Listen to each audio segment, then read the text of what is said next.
भारताने राबवलेल्या ऑपरेशन सिंदूरनंतर पाकिस्तानातले जवळपास 9 दहशतवाद्यांचे अड्डे उद्ध्वस्त केले आणि त्यानंतर पाकिस्तानानं पुन्हा एकदा भारतातल्या अनेक शहरांमध्ये भ्याड हल्ले केलेले आहेत।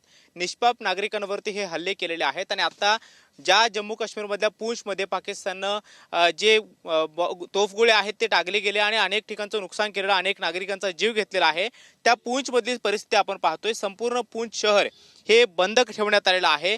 इथल्या जे बाजारपेठा आहेत, मार्केट आहे ते सुद्धा पूर्णपणे शटडाऊन करण्यात आले आणि सुरक्षेच्या दृष्टिकोनातून अनेक लोकांनी इथून स्थलांतर सुद्धा केलेलं आहे। जे काही लोक उरलेले आहेत ते आपल्या संरक्षित ठिकाणी लपण्याचा प्रयत्न करतायत। संध्याकाळच्या वेळी विशेष करून ही खबरदारी घेतली जाते आणि सध्या पूंछ शहरातली जम्मू काश्मीरमधली ही बाजारपेठ आपण पाहतो आहेत। बाजारपेठ पूर्णतः बंद आहे। एकही दुकान या पूंछ शहरातलं उघडं केलेलं नाहीये। काल दुपारनंतर जे काही हल्ले झाले आणि सकाळच्या सुमारास जे काही हल्ले झाले त्यानंतर पूंछ शहरामध्ये अनेकांचा जीव गेलेला आहे। अनेक घरांवरती, मंदिरांवरती, त्याचबरोबर गुरुद्वारावरती सुद्धा अशा पद्धतीचे जे शेलिंग्स आहेत ते पडलेले होते आणि मोठ्या प्रमाणामध्ये नुकसान झालेलं होतं आणि आता या संपूर्ण पूंछ शहरातल्या बाजारपेठेमध्ये हे जे लॉकडाऊन टाईपची अवस्था जी आहे ती सुद्धा पाहायला मिळते आहे।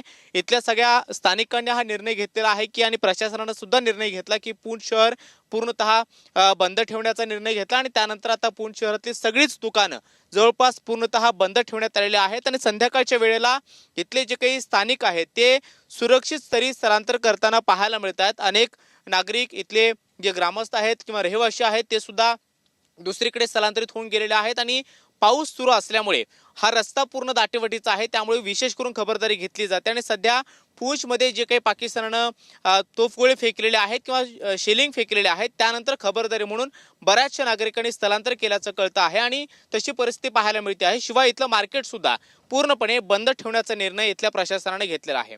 कॅमेरामन रोहन पवार सोबत कृष्णा सोनारडकर, TV9 मराठी, पूंछ, जम्मू काश्मीर।